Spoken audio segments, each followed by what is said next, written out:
What's up, guys? This is Counterside Global Patch Notes for May 17th, 2023, and we are celebrating 100th day of Global New Origin. So it's been already 3+ months since we got New Origin update. Time definitely flies.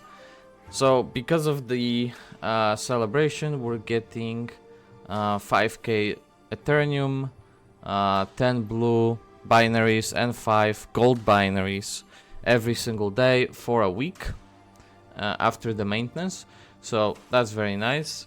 Also, we have some gauntlet point gains and gear tuning discount for credits buffs, so that's nice. Also in the shop there's some special packages. I think most of them are not really that worth it. I would have to go and crack the numbers, but usually the classified employment packs are pretty bad value most of the time. And by looking at the prices, I would say that's probably the case with those packs as well. However, you will get your free daily Lucky Doll, which is basically a loot box. It can either upgrade to the next tier of rewards or give you rewards from the current tier. So you start at level 1 and then you go up to level 2, 3 and so on. I don't remember which level is last, like level 5, 6 maybe. So the higher level you get, the higher tier rewards you can get from it. So that's nice. Now, onto the patch itself. So like I said, we're celebrating the 100 days. Because of that, we are getting 100 free pulls, 10 pulls every day for 10 days or up to 10 days. And I don't remember if we ever got those units specifically on free pulls. I think this might be a new one, because I can't remember us having a free one like that. Maybe Korean server had it, since they were ahead of us, but does not sound familiar to me. So from characters we are getting is Horizon, right?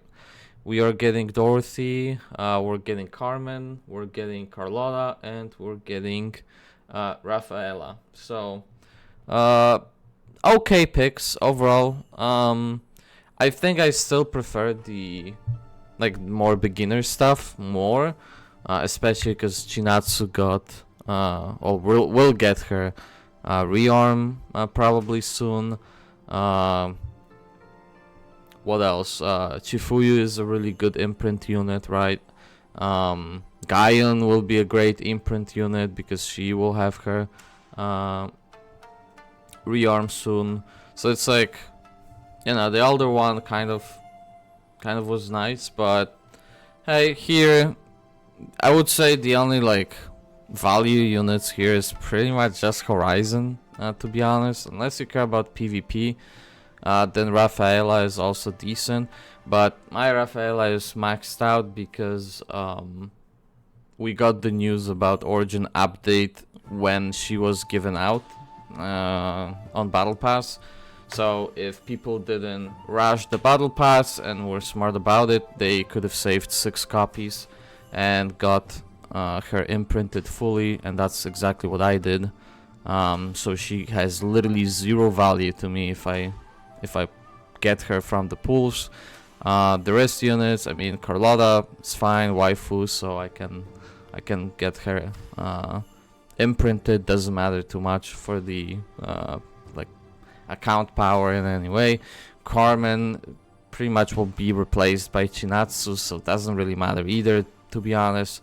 Dorothy is just a buffer, so the only thing that would even matter on her is the deployment back, but the deployment is so small that I don't think it matters that much. So to me, only Horizon really matters here, because you will get the damage reduction, right? So that that could be good. But yeah, if you've missed any of those units, then for new players, that's definitely pretty good banner, because you have 1 unit for PvP, you have 2 units great for PvE, and Horizon also good for PvP. So you get some value units here. Carmen is also really good, right? Really good healer. So maybe you can delay getting Chinatsu, although I wouldn't because it's so fucking broken. But hey, you could delay it and maybe just use Carmen instead as healer. And then Carlotta, I mean, that one you will not be using as a new player. At least I don't recommend, unless you literally don't have any 5 stars, or SSRs rather, to work on. But even then, I think I would rather just save resources. But yeah, a decent banner for new players also. Pretty good value. Now, like I said last week, expect the Curian week after, and here we are. So we're getting his side story, which means we're getting Warden as well from the shop. So you can farm it out and get yourself a Warden. I think you can get probably more than just craft him. I think you can get also some dupes as well, if I'm not mistaken. Actually, I don't know. I would have to check how many fragments it costs to craft. But usually I think it's like 210 for SSR unit. Isn't it? I'm pretty sure it is. Let me check really quickly. Because I know it's like 280 for awakened unit. And sorry, it's 120, right? It's 120. I'm fucking stupid. It's 120 for SSR units. So I wonder. We get what, 48 purchase counts, which means, let's see. Let's open up calculator. So we have 48 times 5, which is probably like 240. Yeah, 240. So 240, which means you can craft 2 copies of Warden, so you'll get 1 copy plus 1 imprint. So okay, like sure, definitely worth farming, by the way. Pretty good unit. It does decent damage, it's cheap as well, so it's definitely used in PvE and PvP, so I definitely recommend getting it. And yeah, now we will have also another set of missions, which is kind of crazy. We just, if you've been playing, you probably just finished the current missions that are up, and we're getting new ones immediately after. So another gold binaries reward at the end, so that's very nice. We're also getting the punch-in event, and this one is really good. You get 2 pools, you get 25 blue binaries, you get 7k stamina, you get 40 currency for the pulling. So 2 pulls on awakened banner, right? You get 10 blue cores, like the greater cores. So really good punch-in, honestly. One of the better ones I've seen, if not the best I've seen. And yeah, now onto the units themselves. So the first unit is awakened Curian. Now this unit is good, really good. Okay, it's a really good unit for both PvP and PvE. It's not so good in like danger close or like guild stuff, but I've seen it being used in raids. I've seen it being used obviously in store. I mean, in story you could pretty much use anything, right? But yeah, it's being used. You can definitely use them in many modes. So and the main one I feel like being PvP. So if you care about PvP, then this is the unit. Also, I would, as always with the Awaken units, I recommend looking ahead what units are coming up.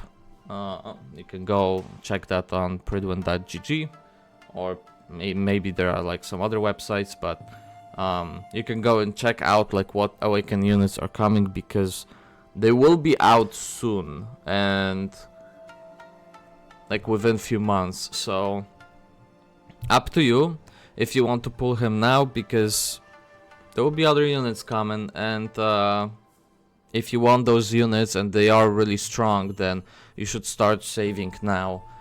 Next month also we are getting the collab, Guilty Gear collab, and there's an Awaken unit in that collab, so if you want the unit, then most likely you will have to actually spend the awakened currency. So just some things to keep in mind. Obviously, if you really like Curian and you know you really want him, then fucking pull for it, right? Like nothing stops you. But if you don't care too much about him, or you want to be conservative and do like better choices, then yeah, then just keeping in mind that next month collab, and in like 3-4 months we start getting really good awakened units. So yeah. Okay, on to the next unit, Replacer King. I literally hate this unit, to be honest. I hate him because I gotten him from my random tickets on both of my Korean and global account. So I was pretty mad about that. Never gonna use this guy. Don't care about him. He looks stupid to me, honestly. Don't really care too much about him. His gameplay is fucking stupid as well, and it's not enjoyable to play against. It's not really enjoyable to play with as well. It's I just do not like the unit at all.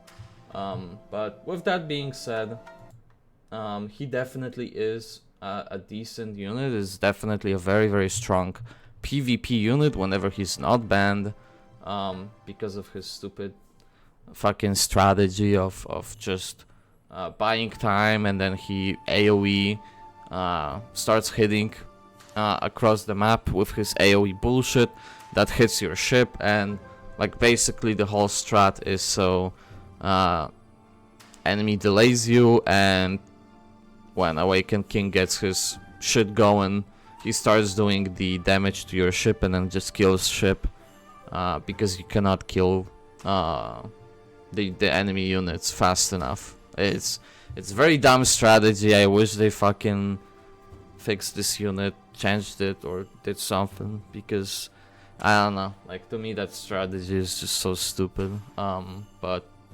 whatever. I don't play PvP, so it's not me. It's not me even being salty about like PvP or anything. Like I don't really play against him. I don't really see him ever in my games. So, but I just seen his playstyle, and to me it's just stupid. But you know, I would skip. I would definitely skip unless you really want PvP. But even then, just keep in mind this motherfucker, I'm pretty sure is banned like very often. So I don't know how much like you're gonna even be able to use him, to be honest. So, and just like with Curian, many units are coming. Platsky is one of the earliest units as well, Awaken units. So if they give out tickets or anything like that, he will definitely be on it. So yeah, no, I would, again, like I would just skip. Don't care too much. Now on to the next unit, Spyra. Now Spyra is a good PvP unit, and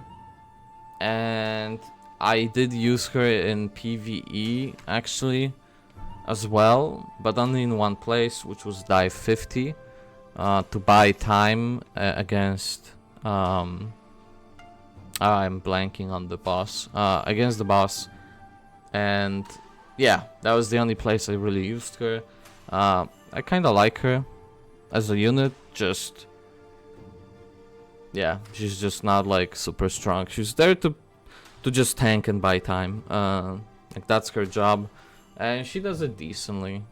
Just other than that, like she doesn't really provide much more. So not really much content where you would use her at. I might have even. I don't even remember if I used her in Shadow Palace in any of them. I mean, you don't need to. There's like you can definitely progress in Shadow Palace easily now. So yeah, if you care about PvP, then sure, go for it. But as always, call up coming next month, so I would save the pools. Now, next unit, another PvP unit, Rafaela. Really good unit actually, because she's tanky. She can also hit decently as well. And she's a tower unit, so she doesn't even doesn't like she's tanky, but she doesn't get extra damage from traditional stuff like rangers or snipers. So that's kind of nice. Once she changes obviously to striker mode, then she takes more damage from snipers, but yeah, she can be definitely annoying and tanky and do damage, so that's why she's a very, very good unit in PvP. Other than that, like, I think I've used her once somewhere, like in challenge stages maybe, or maybe in dive or something. I don't remember. I remember I using her somewhere once, but that's about it. Because I needed tower specifically for it, so most likely it was a challenge stage. Probably on my Korean account too, not global one. So yeah, decent unit. Again, if you play the game for long, you probably have her. Well, you definitely should have her from Battle Pass. And then even most likely you might have the dupes as well, like fully duped her. So that's the reason why, like, she's pretty strong. You could have, if you didn't rush it, you could have gotten her duped out as well. So now onto the next unit, Choi Ji-hoon, sniper soldier, if I'm not mistaken. This guy is pretty decent. I know he's using like raids, I'm pretty sure, but other than raids, I don't think he's used anywhere. It's because he's low cost, right? So he can be deployed, but other than that, I'm pretty sure he's not really used. But obviously you can slot him into like soldier comp, right? So there's value in that, I suppose. Again, unless you're a big fan, I would skip. Remember, call up next month. So yeah, other than that, that's pretty much it for the patch. I was expecting Gaion to be here, the rearm Gaion. I guess not, maybe next week then. So that's kind of disappointing, but yeah, Curian is out, so another Awakened unit added to the library. The next Awakened unit will be Karen, which is the Guilty Gear Awakened unit. After that, we should get Awakened Sigma. Now, I'm not sure how they're gonna do it. They will either do Awakened Sigma and Karen at the same time, and make Karen be obtainable instead of having to pull on her. They will either do that, or they will just delay Sigma and do Karen next month, and then Sigma in July. I'm expecting the second one to be the way they go about it, but I hope they do Sigma and Karen at the same time, and they make Curian just obtainable, because it would suck to miss out on a limited unit. Like, I'm in big saving mode right now. I have 1 full pity saved up for Awakened Banners. I need to save up more, because after that we get Awakened Regina, and this is where I start pulling. After that, the Awakened Chifuyu, and then Awakened Rosaria. I'm pulling on all of those units. After that, Awakened Ludmila, another unit that I want to pull on, and then Karen Wong, which I want for the waifu's sake. I'm not sure how strong she is yet, because I didn't get her on Korean account, so I did not have a chance to test her out yet. But yeah, a lot of good, and at least me personally, very good waifus coming up in terms of Awakened units, so I'm pretty excited. But yeah, we're getting close, guys. We're getting really close now to Korea, so yeah, so we'll see how they're gonna do the GG collab. We should get some information about it, I hope, by the end of this month. I mean, we'll definitely get the preview for the month, right? So we should see which Awakened units are coming, if they're doing Sigma or they're only doing the collab stuff and Sigma gets pushed to the next month. At least we should know that at the end of this month. I'm hoping that other than preview, they will also maybe drop some info about collab, but more than likely they will probably save the collab info until the day of the patch, if I had to guess, or like week prior to it. So we'll see how they're gonna do it. I'm curious, I'm really curious, so I cannot wait for the end of the patch, or end of the month, sorry. So yeah, we'll see, but that's it from me, and I'll see you guys next time. Peace.